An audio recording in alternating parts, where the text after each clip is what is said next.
Hello students, कैसे हैं आप सब लोग। I am CA Veena Desai और हम लोग पढ़ रहे हैं ACCA F2 मैनेजमेंट अकाउंटिंग। और जो चैप्टर आज हम स्टार्ट करने वाले हैं वो है chapter number 13 budgeting. Yes, chapter number 13 budgeting. और ये है इस चैप्टर का ओवरव्यू, यानी इस चैप्टर में हम क्या क्या करने वाले हैं। बजटिंग का नेचर, पर्पस, उसके बिहेवियरल एस्पेक्ट्स देखने वाले हैं।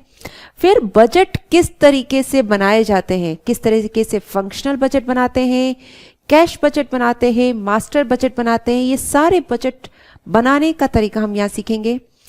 बजटरी कंट्रोल की techniques, fixed and flexible budget, responsibility accounting और कंट्रोलेबल एंड अनकंट्रोलेबल कॉस्ट, तो ये सब इस चैप्टर में हम लोग पढ़ने वाले हैं। नाउ सबसे पहले तो पर्पस ऑफ बजटिंग, इसको भी पढ़ने से पहले हम ये देखते हैं कि व्हाट इज बजट। बजट क्या होता है। देखिए, बजट आप सब लोगों ने बनाया होगा अपनी अपनी लाइफ में, कभी ना कभी बजट बनाया होगा, या फिर आप रेगुलर बेसिस पर बजट बनाते होंगे। किस तरीके से बजट बनाते हैं। फॉर एग्जाम्पल, अगर कोई एक इंडस्ट्रियलिस्ट है, वो उसका काम है मैन्युफैक्चरिंग करना और प्रोडक्ट बनाना और उस प्रोडक्ट को मार्केट में सेल करना, ठीक है। अब वो आने वाले टाइम पीरियड के लिए अपने लिए बजट बनाने वाला है, तो बजट क्या होगा।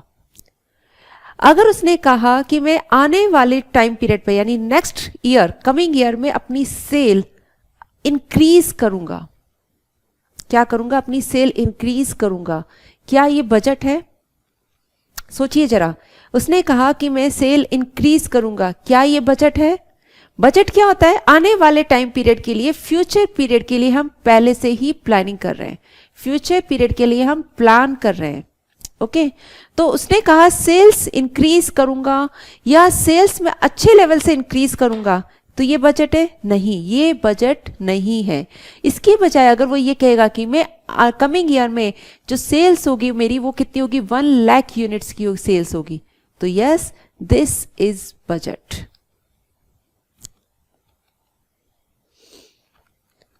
ओके, नाउ एक और एग्जांपल लेते हैं।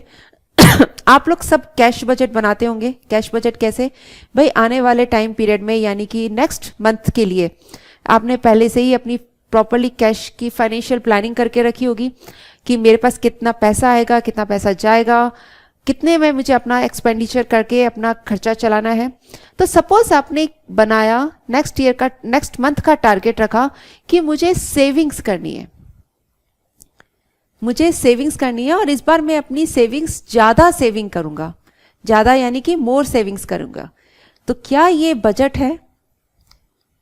No, this is not a budget.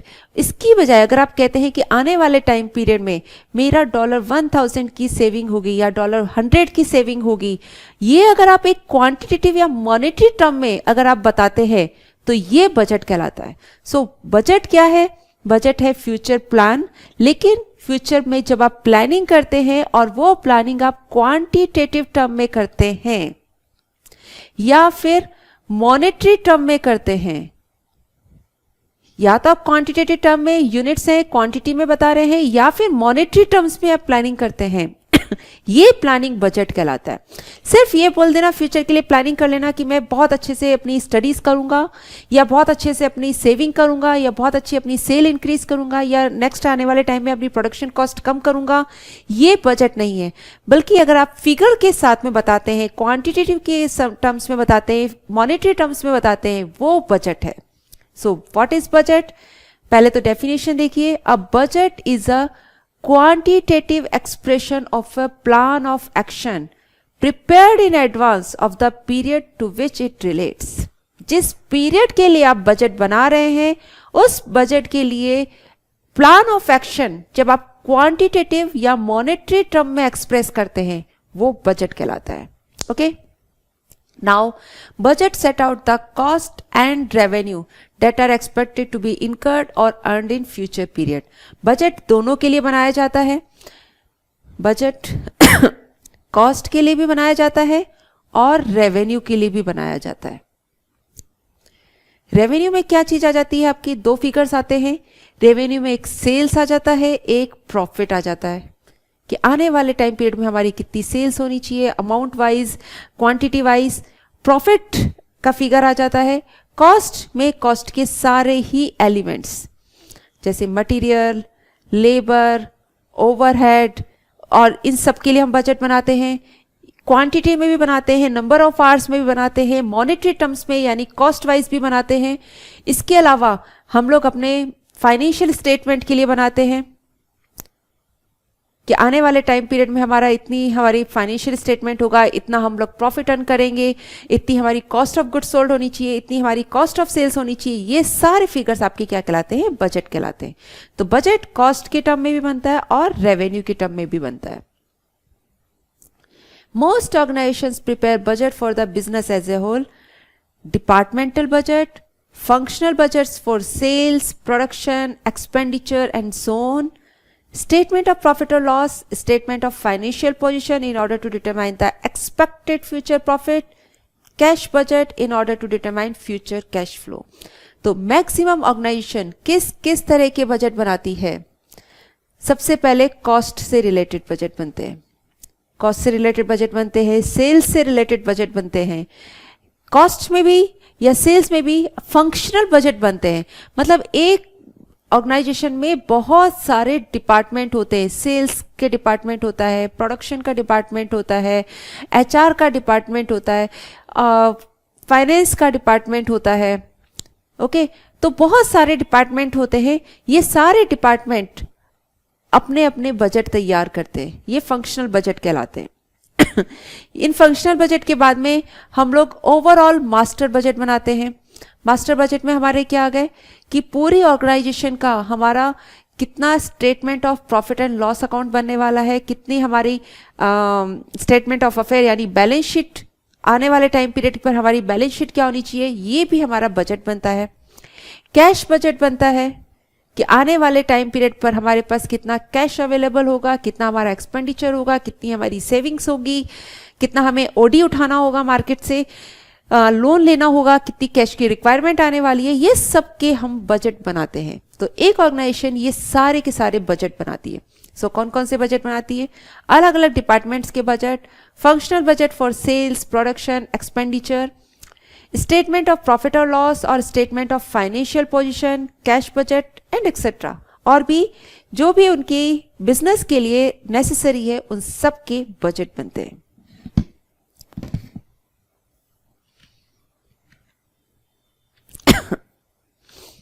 Now purpose of budgeting, क्यों हम बजट बनाते हैं, बजट क्यों बनाते हैं?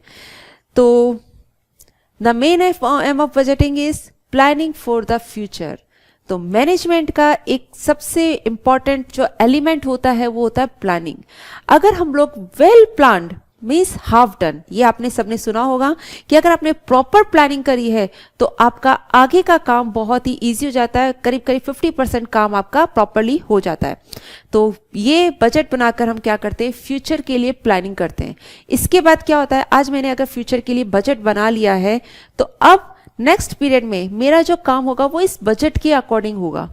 तो इससे मेरे पास जो वेरियस, क्योंकि एक ऑर्गेनाइजेशन में बहुत सारी एक्टिविटीज होती है, तो वेरियस एक्टिविटीज के बीच कोऑर्डिनेशन बनाना और कंट्रोल लगाना बहुत इजी हो जाता है अगर हम एडवांस में ही अपनी प्रॉपर प्लानिंग कर लेते हैं। तो planning for the future in line with the objectives of the organization, this is the first aim. Second है कंट्रोलिंग कॉस्ट। अगर आपने एक बार में ही बजट बना लिया, आपको मालूम पड़ गया कि आपकी ना मटेरियल में इतनी कॉस्ट लगने वाली है, लेबर पे इतनी कॉस्ट लगेगी, वेरियस ओवरहेड्स में इतनी इतनी कॉस्ट लगेगी, तो आप कॉस्ट को कंट्रोल करना इजी हो जाता है। जैसे ही आप देखते हैं कि कॉस्ट इंक्रीज हो रही है, आप वहीं पर अपना कंट्रोल अप्लाई करके उस कॉस्ट को बजट के अकॉर्डिंग करने की कोशिश करते हैं। इसका एक बेनिफिट और होता है, आपने एक बजट बना लिया, फिर आप एक्चुअली परफॉर्म करते हैं। ओके, बजट बना लिया और फिर आप एक्चुअली परफॉर्म करते हैं। बजट में आपने सब देख लिया कि मेरे पास इतना मटेरियल लगना चाहिए, इतना लेबर, इतना ओवरहेड, देन एक्चुअली देखते हैं तो आप दोनों को आपस में कंपेयर कर सकते हैं कि हमारा लगना इतना मटेरियल चाहिए था, इतना मटेरियल लगा। सपोज 10,000 का मटेरियल लगना चाहिए था $10,000 का, और आपका लग गया $12,000 का। तो आप देखेंगे कि बजट हमने बनाया था $10,000 का, एक्चुअल में हमारा खर्चा हो गया $12,000। 2000 का एक्स्ट्रा खर्चा हुआ है, कहाँ से हुआ ये खर्चा, किस वजह से हुआ है, आप वो रीजंस फाइंड आउट करेंगे और वहां पर रेक्टिफिकेशन मेजर्स अप्लाई कर सकते हैं। तो ये कॉस्ट कंट्रोल की एक बहुत ही इंपॉर्टेंट टेक्निक है, इसे हम स्टैंडर्ड कॉस्टिंग भी कहते हैं। What is standard costing? Budget और एक्चुअल को आपस में कंपेयर करना। ये कंपैरिजन तभी होगा जब आपने एडवांस में बजट बनाया हुआ है, और इस तरह से करके हम अपनी कॉस्ट को काफी हद तक कंट्रोल कर सकते हैं। जो एक्स्ट्रा हमारे खर्चे हो रहे हैं, जो एबनॉर्मल लॉसेज हो रहे हैं, उन्हें कंट्रोल किया जा सकता है। ओके, तो कॉस्ट कंट्रोल करने की भी के लिए हम बजटिंग करते हैं by comparing the plan or the budget with the actual results and investigating significant difference between the two. तो जो भी हमारे प्लान और एक्चुअल है उनको कंपेयर करें और डिफरेंसेस पता करके उन डिफरेंसेस को करेक्ट करने की हम कोशिश करें, तो इस तरह से हम कॉस्ट कंट्रोल कर सकते हैं। And one most important factor is benefit of budgeting is coordination of the different activities of the business. जब एक बार आप बजट बना लेते हैं तो फिर बजट आने वाले फ्यूचर पीरियड में जो डिफरेंट एक्टिविटीज हैं उन सब में कोऑर्डिनेशन लाना बहुत इजी हो जाता है। तो कोऑर्डिनेशन आप बजटिंग के थ्रू इंश्योर कर सकते हैं that managers are working toward the same common goal so stated in the budget. जो बजट में आपने अपना टारगेट्स कर रखे हैं अपने ऑब्जेक्टिव्स के अकॉर्डिंग, तो उन ऑब्जेक्टिव्स को अचीव कर सकते हैं। मैनेजर अचीव कर रहे हैं कि नहीं कर रहे हैं, आप इंश्योर कर सकते हैं कि मैनेजर उस टारगेट्स को अचीव करें, उन गोल को अचीव करें, और इस तरह से डिफरेंट एक्टिविटीज और डिफरेंट डिपार्टमेंट के बीच में कोऑर्डिनेशन बनाना बजट से हम अचीव कर सकते हैं। देन नेक्स्ट है communication. Budget communicate the target of the organization to individual manager. जब हम अपना बजट तैयार कर लेते हैं और उसमें हमारा टारगेट्स आ जाता है कि नेक्स्ट ईयर में हमारी इतनी यूनिट्स की सेल होनी चाहिए, इतने अमाउंट की सेल होनी चाहिए, इतना हमारा कॉस्ट रहना चाहिए, ये हमारे ऑब्जेक्टिव्स हैं और हमें ये ऑब्जेक्टिव अचीव करने हैं। जब हम ये सब अपने टारगेट्स ऑब्जेक्टिव्स बजट के थ्रू हम अपने स्टाफ को कम्युनिकेट कर सकते हैं, इंडिविजुअल मैनेजर्स को कम्युनिकेट कर सकते हैं। ये बजट मैनेजर्स के लिए मोटिवेशन का भी काम करता है। मोटिवेशन का कैसे? आज आपने सेल्स मैनेजर को टारगेट दे दिया कि आने वाले पीरियड में 1 लाख यूनिट्स की सेल होनी चाहिए। अब मैनेजर का क्या काम करेगा? सेल्स मैनेजर, अगर आपने कोई टारगेट नहीं दिया हुआ, आपने कोई बजट नहीं बनाया हुआ है, तो जितनी सेल्स हो रही है वो उतनी ही करेगा। लेकिन अगर आपने उनको टारगेट दे दिया तो मैनेजर क्या करेगा? उस 1 लाख यूनिट्स के टारगेट को अचीव करने की कोशिश करेगा और अपने ज़्यादा एफर्ट्स लगाएगा, और इस तरह से ज़्यादा अच्छी से एफिशिएंसी परफॉर्मेंस बढ़ाने के लिए मोटिवेट होगा। लेकिन यहाँ करते वक्त भी हमें कुछ चीज़ों का ध्यान रखना होता है कि जो हम बजट बना रहे हैं, जो हम टारगेट्स दे रहे हैं अपने मैनेजर्स को, वो अचीवेबल टारगेट्स होने चाहिए। ऐसा ना हो कि 1 लाख यूनिट्स का, आपने अभी नया बिजनेस शुरू किया है, 1 लाख यूनिट्स का टारगेट सपोज नहीं है इतना मार्केट, और आपने उनको 1 लाख यूनिट्स का टारगेट दे दिया और मैनेजर उसे अगर अचीव नहीं कर पा रहा तो वो उनको डीमोटिवेट भी कर सकता है। तो जो टारगेट्स हम बजट में रख रहे हैं वो कैसे होनी चाहिए? अचीवेबल टारगेट्स होने चाहिए।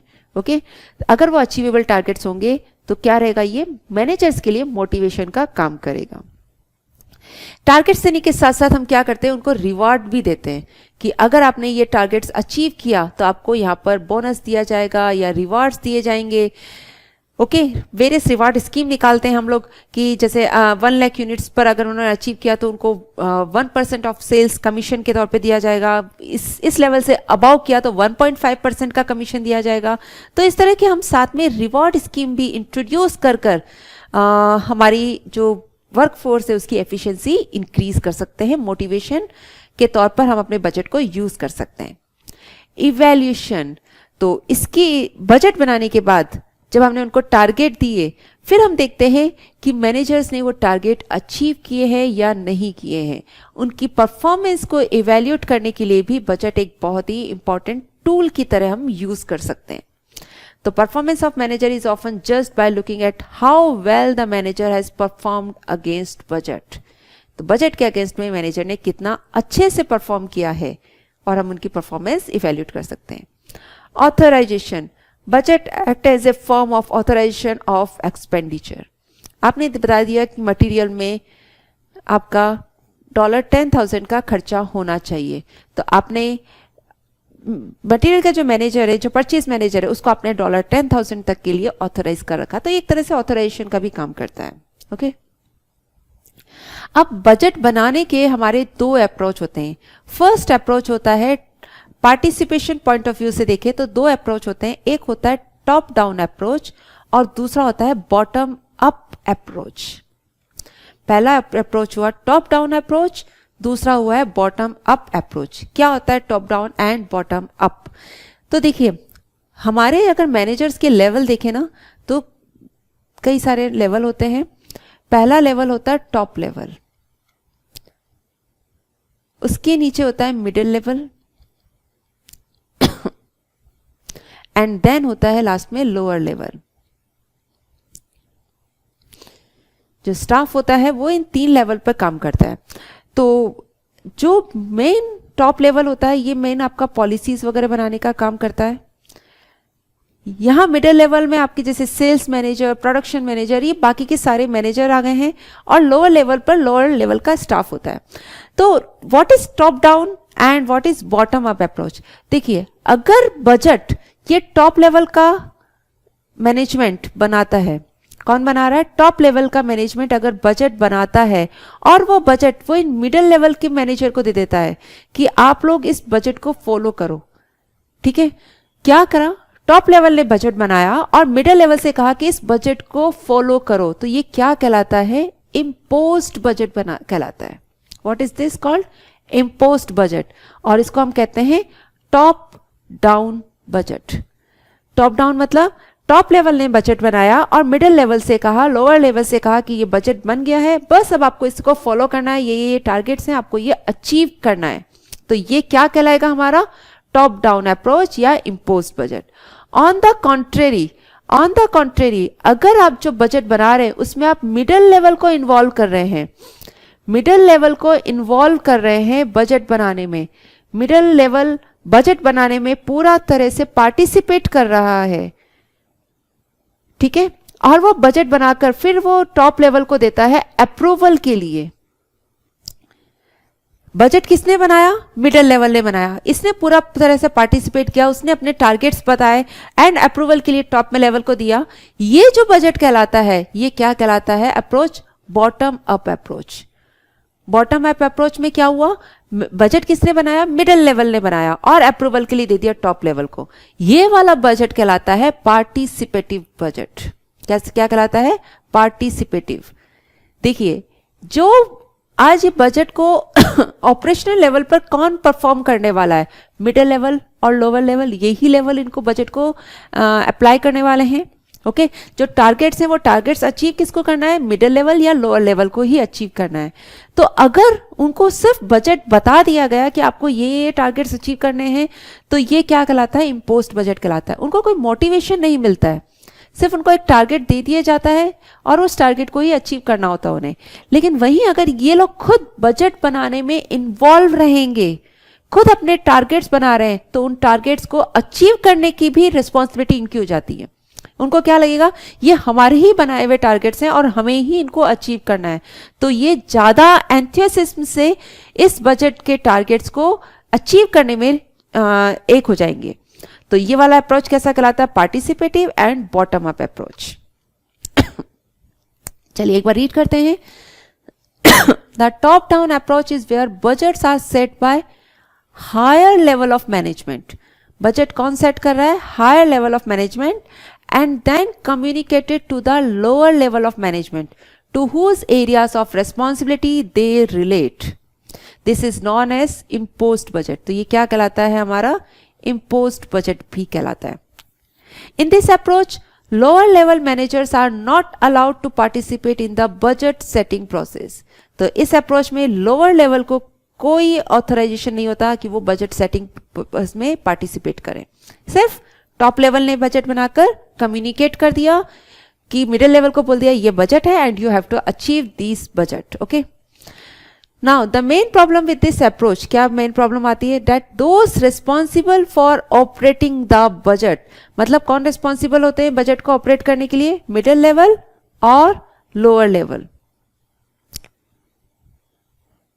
दे lake ownership of the budget, उनको मालूम है कि ये बजट सिर्फ हमें फॉलो करना है, हमने ये नहीं बनाया, तो उनमें ऑनरशिप की जो फीलिंग होती है वो फीलिंग, ऑनरशिप की फीलिंग नहीं आती है, and as such they will be reluctant to take responsibility for it, तो वो रेस्पॉन्सिबिलिटी लेने से भी थोड़े से रिलक्टेंट हो जाते हैं.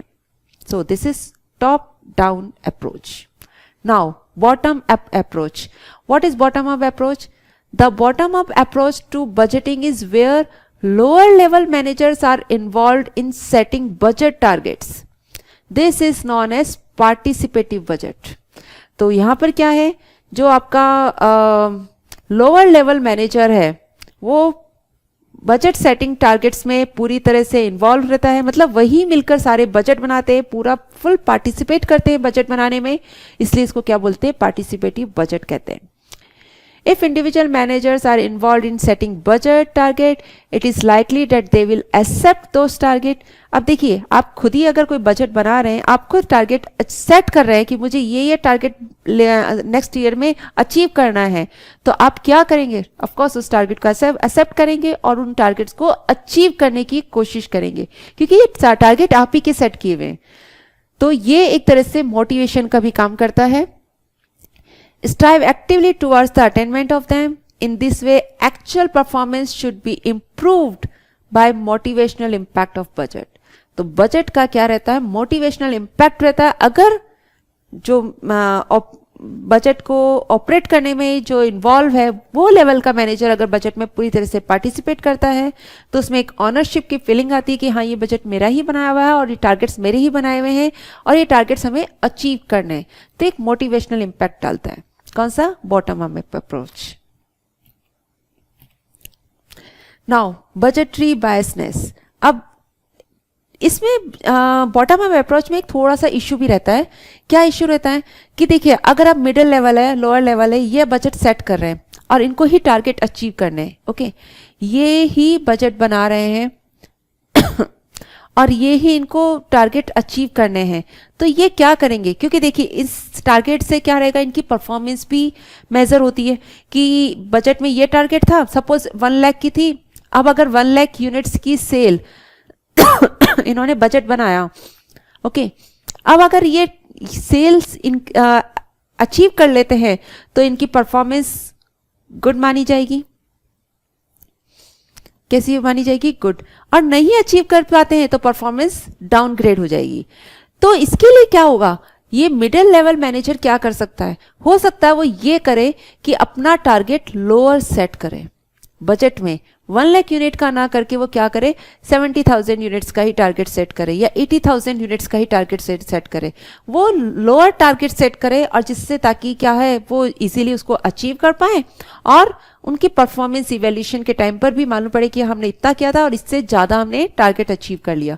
तो ये वाला प्रॉब्लम, बहुत इश्यूज आते हैं इस पार्टिसिपेटिव बजट में या बॉटम अप अप्रोच में. इस इश्यू से डील किया जा सकता है. किस तरह से डील किया जा सकता है, पास्ट ईयर के जो बजट बनाए हुए हैं, आने वाले ट्रेंड है और बजट बनाने के प्रोसेस पर प्रॉपरली कंट्रोल अप्लाई करके हम इस तरह की सिचुएशन से भी बाहर आ सकते हैं. ठीक है, ये जो सिचुएशन है वो क्या कहलाती है, बजटरी बायसनेस कहलाती है. The main problem if budgets are used both in a motivational role and for the evaluation of managerial performance, then the problem of budgetary bias may arise. Budgetary bias is where a manager deliberately sets a lower revenue target or a higher cost target. या तो revenue target lower set करे और फिर थोड़ा सा उससे ज़्यादा करके अपनी परफॉर्मेंस अच्छी शो करे, या अगर कॉस्ट का बजट बना रहे तो हायर कॉस्ट सेट कर दे कि आने वाले टाइम पर हमारा कॉस्ट होने वाली 50,000 की, $50,000 की कॉस्ट है और हमने टारगेट बजट बना दिया कि $80,000 की हमारी कॉस्ट आएगी. अब अगर आपने $80,000 की कॉस्ट का टारगेट बजट में बनाया है और आप इससे कम कॉस्ट लेकर आते हैं, कॉस्ट इससे कम लेकर आते हैं, तो आपकी परफॉर्मेंस अच्छी मानी जाएगी. तो ये वाली सिचुएशन बहुत अराइज होती है. The effects of this sort of bias can be minimised by careful control at the budget setting stage and by monitoring the budget from one year to the next. तो ये सब कर कर हम इस प्रॉब्लम से भी दूर हो सकते हैं. Okay, now motivation and budgeting दोनों इंटर रिलेटेड हैं. प्रॉपर बजट, अगर आप प्रॉपरली बजट बनाते हैं तो ये बजट मैनेजरियल स्टाफ के लिए मोटिवेशन का काम करता है. The setting of budgets and targets. The aim of setting budgets is to provide a challenge for employees and managers that is achievable with an appropriate level of effort. तो ये motivation का काम तभी करेगा जब जो आप टारगेट्स दे रहे हैं वो टारगेट्स कैसे हो, अचीवेबल हो. अगर बहुत ही हार्ड टारगेट्स दे दिए जो कि नॉन अचीवेबल हैं तो वो डीमोटिवेट भी कर सकता है. ओके, सो यहां ध्यान रखना है कि the aim of setting budget is to provide a challenge for employees and managers. उनके लिए चैलेंज होना चाहिए लेकिन अचीवेबल होना चाहिए with an appropriate level of effort. Appropriate level of effort लगाकर वो अचीवेबल होना चाहिए. If a budget target that is too easy then actual performance will appear to be better but it will not have challenged the employees. अगर हमारे budget target बहुत ही easy set कर दिए हैं, उनकी परफॉर्मेंस, जो मैनेजर्स हैं, एम्प्लॉयज हैं, उनकी परफॉर्मेंस बहुत अच्छी शो होगी लेकिन वो उनके चैलेंज नहीं करेगा फर्दर परफॉर्मेंस के लिए, फर्दर इंप्रूवमेंट के लिए उन्हें मोटिवेट नहीं करेगा. वहीं human behavior will tend to lead to individuals putting in the minimum possible efforts to achieve a set target. On the contrary, if the budget is too difficult, managers become discouraged at what they regard as unattainable. अपने इतना high अगर उनको target दे दिया जो कि achievable नहीं है तो वो उनको डिस्करेज भी करेगा. This may demotivate and as a result actual performance falls short of what might reasonably have been expected. तो budget target not too easy होने चाहिए, नॉट टू डिफिकल्ट होने चाहिए, ऐसे होने चाहिए जो अटेन भी कर सके लेकिन रीजनेबल एफर्ट के साथ, ताकि उनकी परफॉर्मेंस भी बढ़े और मोटिवेशन भी मिले.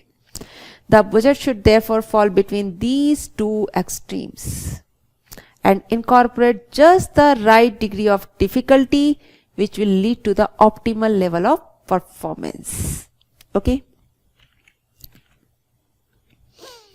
Now, incentive schemes. So, budgets by themselves have a limited motivational effect. It is the reward structure that is linked to achieving the budget requirement or lack of reward for non-achievement which provides the real underlying motivational potential of budget. देखिए, जो budget है वो अपने आप में ही एक motivation properly नहीं देता. ऑफ कोर्स हमने बजट बना दिया, लोगों को बोल दिया कि आपको टारगेट्स अचीव करने हैं, बट सिर्फ इसी से ही आपकी मैनेजरियल स्टाफ को मोटिवेशन नहीं मिलेगा. इसके साथ आपको कुछ इंसेंटिव स्कीम्स भी ऐड करनी होती हैं. तो अगर हमें प्रॉपरली मोटिवेशनल के रिजल्ट्स चाहिए तो बजट के साथ में हमें क्या ऐड करना चाहिए? इंसेंटिव स्कीम भी ऐड करनी चाहिए. किस तरह की इंसेंटिव स्कीम होनी चाहिए? अगर आपने ये टारगेट अचीव कर लिया तो आपकी सैलरी बढ़ेगी या कुछ कमीशन दिया जाएगा, बोनस दिया जाएगा, बहुत सारी तरह की रिवॉर्ड स्कीम्स होती हैं. वो रिवॉर्ड स्कीम्स भी अगर हम इसके साथ में अटैच करें तो ये बहुत अच्छे रिजल्ट्स लेकर आ सकता है. So budget by themselves have a limited motivational effect. It is the reward structure that is link to achieving the budget. Budget को अचीव करने के लिए जो रिवॉर्ड स्ट्रक्चर होता है वो रिवॉर्ड स्ट्रक्चर मोटिवेशन का काम करता है. Lack of reward for non-achievement which provides the real underlying motivational potential of budget. कि अगर आपने बजट अचीव नहीं किया तो आपको रिवार्ड नहीं मिलेगा. बजट अचीव कर लिया, टारगेट अचीव कर लिया तो आपको ये रिवार्ड्स मिलेंगे, इतनी इंसेंटिव स्कीम्स मिलेगी, बोनस मिलेंगे. ये मोटिवेशन का काम करता है. मैनेजर्स को क्या क्या दिया जा सकता है? They may receive financial rewards, for example bonuses. Non financial reward भी मिल सकता है, फॉर एग्जाम्पल प्रमोशन और ग्रेटर रिस्पॉन्सिबिलिटी. ये सब मोटिवेशनल इफेक्ट डालते हैं, इम्पैक्ट डालते हैं, financial and non financial, based on their ability to meet budget targets. The reward will need to be seen as worthwhile if it is to motivate a manager to achieve the budget. अगर हम चाहते हैं कि हमने जो budget बनाया है managers उस बजट को अचीव करे तो रिवार्ड भी वर्थवाइल होने चाहिए. अब ऐसे छोटे मोटे रिवार्ड दे देंगे तो वो नहीं, उनके लिए रिवार्ड भी वर्थ वाइल होने चाहिए। उनको लगना चाहिए कि हाँ अगर ये करेंगे तो जो रिवार्ड हमें मिलेगा वो फ्रूटफुल है उनके लिए, तो वो मोटिवेट होंगे उस टारगेट को अचीव करने में। चलिए, अब गुड एम्प्लॉय रिवॉर्ड के कुछ कैरेक्टरिस्टिक्स होते हैं। क्या कैरेक्टरिस्टिक्स होते हैं, क्या फीचर्स होते हैं एक अच्छे एम्प्लॉय रिवॉर्ड सिस्टम के, वो देखते हैं, जिन्हें अप्लाई करके हम अच्छा मोटिवेशनल इम्पैक्ट ला सकते हैं एम्प्लॉयज के बीच में। पहला होता है fairness. The system should reward effort which helps the organization achieve its objective. जो बजट बना रहे हैं, बजट हमारे ऑर्गेनाइजेशन के ऑब्जेक्टिव को अचीव करने के लिए होना चाहिए, और उसको अचीव करने के लिए जो हम रिवार्ड लगा रहे हैं, जितना वो एफर्ट डालेंगे उस एफर्ट के कंपैरिजन में फेयर इनफ होना चाहिए। ऐसा नहीं हो कि आप एफर्ट्स तो बहुत उनसे कम डिमांड करते हैं और रिवार्ड अकॉर्डिंगली बहुत ही कम। अगर ऐसा होगा तो प्रॉपर मोटिवेशन नहीं मिल पाएगा। तो फेयरनेस होनी चाहिए। मोटिवेशनल होना चाहिए। It should motivate the managers and employees to behave congruently in a way which assist organisation to achieve its objective. For example, अगर आपने दे दिया कि सेल्स के लिए दे दिया सेल्स स्टाफ को कि अगर आपने करा और आपको जो भी सेल्स होगी उसका कुछ परसेंट आपको एज ए कमीशन दिया जाएगा, तो ये क्या करता है, सेल्स स्टाफ के लिए एक मोटिवेशन का काम करता है कि वो जितनी भी ज़्यादा सेल्स करेंगे उसका कुछ परसेंट उनको एज अ कमीशन दिया जाएगा। ये उनके लिए फेयर भी है एंड मोटिवेशनल इम्पैक्ट भी डालने वाला है।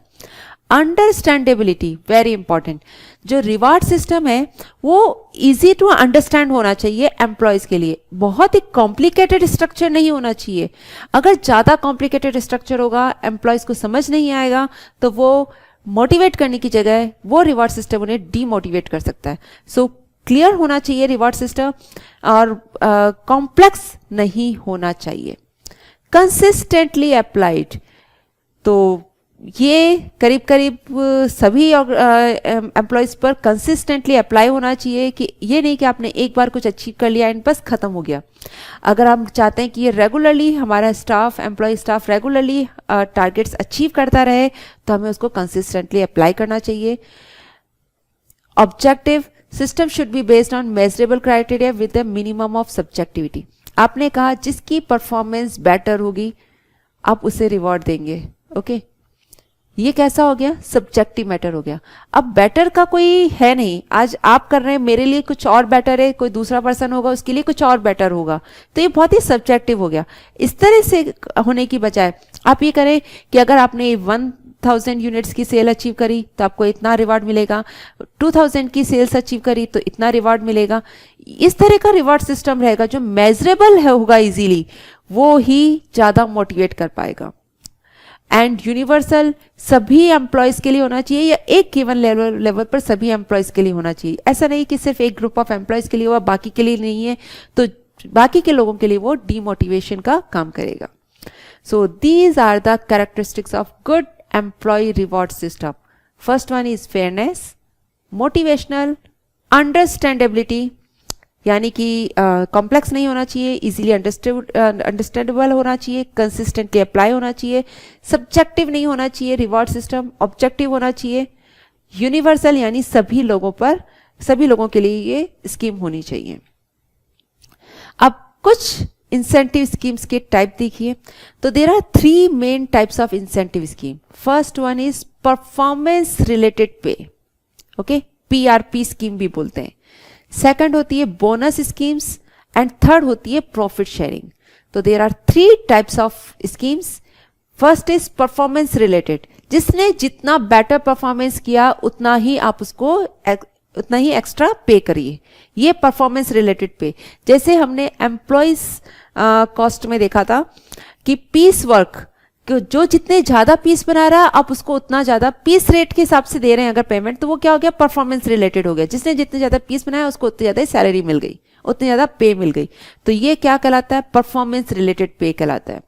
इसी में मैनेजमेंट बाय ऑब्जेक्टिव्स, यानी की results are identify for which rewards will be paid on top of salary. Salary के बाद आप कुछ मेजर क्राइटेरिया बना लीजिए। जैसे सेल्स का बना दिया हमने क्राइटेरिया कि इसके पर आपको इतना कमीशन मिलेगा, तो जिसने ज़्यादा करा अचीव, जिसने ज़्यादा अच्छी परफॉर्मेंस करी, उनको उतना ही रिवॉर्ड मिल रहा है। तो ये परफॉर्मेंस से रिलेटेड हो गया। पॉइंट सिस्टम, आप पॉइंट सिस्टम भी कर सकते हैं, और जैसे अगर क्रेडिट कार्ड में देखा होगा कि आपको पॉइंट मिलते हैं, फिर वो पॉइंट आपका कैश में रियलाइज हो जाता है। तो जस्ट लाइक दैट कि जिसने जितना अच्छी परफॉर्मेंस दे उसको उतने ही ज़्यादा पॉइंट्स मिलेंगे। ये पॉइंट्स आगे प्रमोशन में काम आते हैं या उनकी पे स्केल में काम आते हैं। तो ये भी परफॉर्मेंस रिलेटेड इंसेंटिव स्कीम्स हो गई हैं। नेक्स्ट होता है कमीशन, जिसकी हम बात कर ही चुके हैं। सेल्स स्टाफ को हम कमीशंस देते हैं जितनी वो सेल्स कर रहे हैं। ओके, टोटल सेल्स का कुछ एक प्रोपोर्शन आपने उनको एज ए कमीशन दिया, तो ये कमीशन। तो ये सारी परफॉर्मेंस रिलेटेड है कि जो जितना ज़्यादा परफॉर्मेंस करेगा, अच्छी परफॉर्मेंस देगा, उसको उतना ही ज़्यादा पेमेंट मिलेगा। तो ये इंसेंटिव स्कीम परफॉर्मेंस से रिलेटेड हो गई। नाउ बोनस स्कीम्स, ये bonus scheme usually one of होती है, मतलब रिकरिंग नेचर की नहीं होती है, कंसिस्टेंटली अप्लाई नहीं होती है। जैसे हमने दे दिया बोनस, इस बार हमारा प्रोडक्शन अच्छा हुआ, तो जितना प्रोडक्शन हुआ उसका कुछ परसेंट एज ए बोनस दे दिया। या जैसे कोई फेस्टिवल आया, फॉर एग्जांपल दिवाली फेस्टिवल आया, क्रिसमस फेस्टिवल आया, आपने अपने एम्प्लॉयज़ को बोनस दिया। तो this is a one off policy as compare to PRP. PRP यानी परफॉर्मेंस रिलेटेड पे, ये कैसा चलता है? कंटिन्यूसली चलता है। परफॉर्मेंस जैसे जैसे उन्होंने ज़्यादा, जैसे पीस वर्क है, अगर वो जितने ज़्यादा पीस बना रहे हैं उतना उनको पे मिल रहा है। तो ये कंटिन्यूसली चलने वाली स्कीम्स होती हैं। लेकिन बोनस स्कीम्स यूजुअली एक ही बार में आपको बोनस दिया जाता है, आप रेगुलरली उन्हें बोनस नहीं देते हैं। नेक्स्ट होती है scheme profit sharing. Profit sharing जैसे आपने अपने एम्प्लॉयज़ को शेयर्स दे दिए। ओके, अब जैसे रिलायंस के एम्प्लॉयज़ हैं, सपोज उन रिलायंस के एम्प्लॉयज़ को शेयर्स मिले हुए हैं। अब जितना रिलायंस ग्रो करेगा उतनी ही शेयर्स की वैल्यू बढ़ेगी और उतने ही उनकी क्या होगा, उनका उसकी जो उनकी नेटवर्थ है वो नेटवर्थ बढ़ती जाएगी एम्प्लॉयज़ की, क्योंकि उनके शेयर्स की वैल्यू बढ़ती जाएगी। तो इसके लिए क्या करेंगे वो लोग? बहुत अच्छे से परफॉर्म करेंगे ताकि क्या है, कंपनी की वैल्यू बढ़े और उनको ज़्यादा प्रॉफिट कमाएगी और उनको ज़्यादा प्रॉफिट शेयरिंग मिलेगा। तो प्रॉफिट शेयरिंग भी एक इंसेंटिव स्कीम है। नाउ अब हम देख रहे हैं बजट बनाते वक्त क्या क्या स्टेजेस आती हैं। बजट कितनी स्टेजेस में बनता है? तो टोटल देयर आर 8 स्टेजेस। देखिए, सबसे पहले स्टेज इसमें हम मिशन सेट करते हैं, फिर ऑब्जेक्टिव्स आइडेंटिफाई करते हैं, search for alternative course of action, gather data about alternatives, select course of action, implement short-term plan in the form of annual budgets, monitor actual results, respond to divergence from plan. So these are total 8 stages. कितनी stages हैं ये? Total 8 stages में हम लोग budget बनाते हैं। So one by one हम सारी स्टेजेस समझते हैं। सबसे पहला स्टेज है मिशन सेट करना। फॉर एग्जाम्पल, अब मुझे आने वाले टाइम पीरियड के लिए बजट बनाना है, और मुझे बजट बनाना है तो मैं पहले अपना मिशन देखूंगी कि मेरे ऑर्गेनाइजेशन का मिशन क्या है, क्यों मैंने ये ऑर्गेनाइजेशन एस्टेब्लिश करी है। फॉर एग्जाम्पल, मेरा काम है रेडीमेड गारमेंट्स का। ओके, तो मैंने अपना मिशन बना लिया कि मेरे को रेडीमेड गारमेंट्स में एक अपना बहुत ही अच्छा सा मुकाम हासिल करना है। रेडीमेड गारमेंट्स में अपने आप को पूरा ऑल इंडिया लेवल पर एस्टेब्लिश करना है। ओके, ऑल इंडिया लेवल पर एस्टेब्लिश करना है, या हम कर दिया कि हमें अपनी एक मल्टीनेशनल कंपनी बनानी है जो कि कम से कम 10 कंट्रीज में अपना काम करेगी। So this is the mission. ये हमने मिशन सेट कर लिया, ठीक है, कि हमें अपना जो भी काम है वो किस तरह से करना है, मेरा ओवरऑल ऑर्गेनाइजेशन का मिशन क्या है। ठीक है, नाउ सेकंड, आइडेंटिफाई ऑब्जेक्टिव। देखिए, this involves establishing the broad overall aims and goals of the organization. तो फर्स्ट मिशन सेट करने में हम क्या करते हैं, ओवरऑल ऑर्गेनाइजेशन का जो एम है, जो गोल है, वो सेट कर देते हैं। दिस में भी बहुत इकोनॉमिक एंड सोशल दोनों तरीके से हो सकता है। नाउ सेकंड हमारा क्या रहता है स्टेज, एक बार हमारा मिशन सेट हो गया, फिर हम उस मिशन में को अचीव करने के लिए अपने ऑब्जेक्टिव्स निकालते हैं कि क्या क्या ऑब्जेक्टिव्स हैं जो हमें अचीव करने होंगे उस मिशन को अचीव करने के लिए। तो this requires the company to specify objectives towards which it is working. These objectives में भी, अब ये ऑब्जेक्टिव्स क्या हो सकते हैं, इकोनॉमिक टारगेट्स हो सकते हैं कि मुझे कितने सेल्स अचीव करनी है रेडीमेड गारमेंट्स में, किस टाइप का बिजनेस करना है रेडीमेड गारमेंट्स में, मुझे विमेन के लिए ले जाना है, गर्ल्स के लिए ले जाना है, मैन के लिए ले जाना है, किड्स के लिए करना है, जो भी है ये type of business. Goods services to be sold, किस तरह की हम गुड्स, किस तरह की सर्विसेज मार्केट में सेल करेंगे, कौन से मार्केट में आपको सर्व करना है, ओके, मार्केट शेयर हमारा कितना होना चाहिए, हमारा प्रॉफिट कितना होना चाहिए, रिक्वायर्ड ग्रोथ रेट कितनी होनी चाहिए, सेल्स की, प्रॉफिट की, एसेट्स की, ये सारे हमारे ऑब्जेक्टिव्स हो गए। फर्स्ट स्टेप क्या थी, हमने अपने ऑर्गेनाइजेशन का ओवरऑल ब्रॉड मिशन यानी ब्रॉड गोल हमने एस्टेब्लिश किया। फिर उस ब्रॉड मिशन को अचीव करने के लिए हमने क्या किया, अपने ऑर्गेनाइजेशन के छोटे छोटे अलग अलग ऑब्जेक्टिव्स बनाए। ओके, अब हमें क्या करना है, इन ऑब्जेक्टिव्स को अचीव करना है अपने मिशन को अचीव करने के लिए। थर्ड स्टेप में देखिए, search for alternative courses of action. अब हमने जब ये कर लिया, मिशन सेट कर लिया, ऑर्गेनाइजेशन के ऑब्जेक्टिव सेट कर लिए, अब हम उन ऑब्जेक्टिव्स को अचीव करने के लिए alternative course of action find out करेंगे। फॉर एग्जाम्पल, हमने देख लिया मार्केट शेयर, ठीक है, देख लिया हमने मार्केट शेयर और किन किन मार्केट में हमें सर्व करना है, क्या क्या गुड सर्विसेज सर्व करनी है, सारे हमने ऑब्जेक्टिव्स अपने फाइंड आउट कर लिए। अब इनको अचीव करने के लिए क्या हमारे कोर्स ऑफ एक्शन होंगे,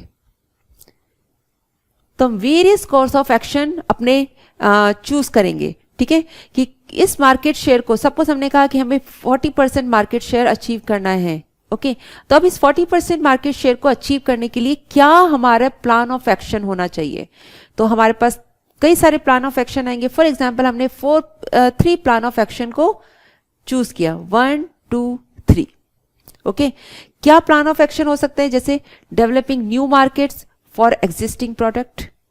फॉर एग्जाम्पल, हमें 40% करना है, तो एग्जिस्टिंग प्रोडक्ट्स के लिए हम न्यू मार्केट्स देखें, या न्यू प्रोडक्ट्स लेकर आए एग्जिस्टिंग मार्केट के लिए, या न्यू प्रोडक्ट्स न्यू मार्केट में लेकर जाएं, और भी बहुत सारे प्लान ऑफ एक्शन हो सकते हैं हमारे। तो ये हमारे प्लान ऑफ एक्शन आ गए। इसके बाद हम क्या करेंगे, इन प्लान ऑफ एक्शन को हम इवैल्यूएट करेंगे, इनके रिगार्डिंग इंफॉर्मेशन गैदर करेंगे। तो नेक्स्ट हमारा स्टेप क्या हो जाता है, गैदरिंग डेटा अबाउट ऑल्टरनेटिव्स। ये जो आपने वेरियस प्लान ऑफ एक्शन दिखाए हैं, वेरियस ऑल्टरनेटिव चूज किए हैं, इन ऑल्टरनेटिव के लिए हम डेटा गैदर करेंगे, और डेटा गैदर करके हम फिर एनालाइज करेंगे, ठीक है, फिर एनालिसिस करेंगे इन प्लान ऑफ एक्शन को, और फिर ये देखेंगे कि कौन सा प्लान ऑफ एक्शन हमारे इस ऑब्जेक्टिव को अचीव करने के लिए बेस्ट है, कॉस्ट में भी कम आ रहा है और रिजल्ट्स किसमें अच्छे आएंगे, तो उसको चूज करेंगे। तो क्या स्टेप्स हो गई, सबसे फर्स्ट स्टेप, मिशन पूरे ऑर्गेनाइजेशन का ओवरऑल ब्रॉड मिशन हमने एस्टेब्लिश किया। उस मिशन को अचीव करने के लिए हमने अलग अलग ऑब्जेक्टिव्स में डिवाइड किया उस मिशन को, और उन ऑब्जेक्टिव्स को हमें अचीव करना है। नाउ अब उन ऑब्जेक्टिव्स को अचीव करने के लिए फिर हमने क्या करेंगे, किस तरह अचीव करेंगे, प्लान ऑफ एक्शन देखेंगे। तो ऑल्टरनेटिव प्लान ऑफ एक्शन, क्योंकि एक ऑब्जेक्टिव को अचीव करने के लिए हो सकता है कई सारे प्लान ऑफ एक्शन हो, तो हम वेरियस प्लान ऑफ एक्शन जो कि इफेक्टिव होंगे उनको हम चूज करेंगे। देन उन प्लान ऑफ एक्शन पे इसको एनालाइज करने के लिए कि कौन सा plan of action is the best plan of action, उसके लिए हमें क्या करना होगा, उसके लिए उन प्लान ऑफ एक्शन से रिलेटेड जितनी भी इंफॉर्मेशन होगी वो सब हम गैदर करेंगे, एंड देन उन प्लान ऑफ एक्शन को हम एनालाइज करेंगे, ठीक है, और चूज करेंगे कि कौन सा प्लान ऑफ एक्शन बेस्ट है। फिर उस प्लान ऑफ एक्शन के लिए हम शॉर्ट टर्म प्लान बनाएंगे, क्योंकि आपने एक ब्रॉड प्लान ऑफ एक्शन तैयार कर लिया, लेकिन उसके बाद उसको शॉर्ट टर्म छोटे छोटे प्लान ऑफ एक्शन में कन्वर्ट करेंगे और उसे इंप्लीमेंट करेंगे, या फिर हम एनुअल बजट बनाएंगे, ओके। फिर जो एक्चुअल रिजल्ट्स आएंगे उसको हम देखेंगे कि जो हमने प्लानिंग करी और उसमें से जो एक्चुअली हुआ है उसमें क्या डिफरेंस आ रहा है, और फिर जो भी डिफरेंस आ रहा होगा उस डिफरेंस को वापस हम लोग देखेंगे, हमारे ऑब्जेक्टिव से मैच करेंगे और देखेंगे कि क्या डिफरेंस आ रहा है। उन डिफरेंसेस को दूर करके करेक्टिव एक्शंस अप्लाई करके हम लोग अपने ऑब्जेक्टिव्स को वापस अचीव करने के लिए अचीव करेंगे, और वापस यही कोर्स ऑफ एक्शन हमारा स्टार्ट हो जाएगा। So gathering data about alternatives, This is an information gathering stage. This stage in budget preparation is where data is sourced both internally and externally. For example, cost, revenues, possible competition and legislation changes. तो जो हमारे plan of action है उस पर क्या cost लगेगी, क्या revenue आएगा, क्या कंपटीशन पॉसिबल है उस प्लान ऑफ एक्शन के लिए, क्या लॉज हैं, रेगुलेशंस हैं जिनकी वजह से हमारा प्लान ऑफ एक्शन रुक सकता है, ये सारी चीज़ें हम लोग एनालाइज करेंगे. और ये एनालाइज करने के बाद में जो बेस्ट प्लान ऑफ एक्शन होगा, सेलेक्ट कोर्स ऑफ एक्शन, उसे हम चूज करेंगे. Having made decisions, long term plan based on those decisions are created. Okay, then क्या करेंगे, हम इंप्लीमेंट करेंगे short term plan in the form of annual budget. जब ये तो हमारा long term plan of action आ गया. अब long term plan of action, for example ये जो हमने प्लान ऑफ एक्शन किया ये 4 इयर्स का आया है, 5 इयर्स का आया है. ठीक है, अब इसको हम किस में कन्वर्ट करेंगे, एनुअल बजट में कन्वर्ट करेंगे. छोटे छोटे प्लान ऑफ, इसके बाद इसको हो सकता है हम मंथली, क्वार्टरली, इन बजट्स में हम उसको ब्रेक करेंगे अचीव करने के लिए. ठीक है, और फिर जो हमारा एक्चुअल आउटकम आएगा उस एक्चुअल आउटकम को हम, जो हमने बजट बनाया हुआ है, जो हमने प्लान किया है, उससे कंपेयर करेंगे. जो भी डाइवर्जेंस आएगा उसको हम रिस्पॉन्ड करेंगे. करेक्टिव एक्शन की जरूरत होगी तो हम करेक्टिव एक्शन करेंगे. अगर हमें अपनी प्लानिंग्स में चेंजेस करने की जरूरत है तो हम अपने प्लान्स को, बजट्स को दोबारा रिव्यू करेंगे और दोबारा से उन्हें बनाएंगे. ठीक है, so these are the 8 steps in budget preparation. Okay, so ये रहा हमारा, ये पूरा एक लॉन्ग टर्म प्रोसेस है. Budget process long term process है. जो भी हम लंबे टाइम के लिए बना रहे हैं उनको हम छोटे छोटे बजट प्लान्स में कन्वर्ट कर कर इंप्लीमेंट करते हैं.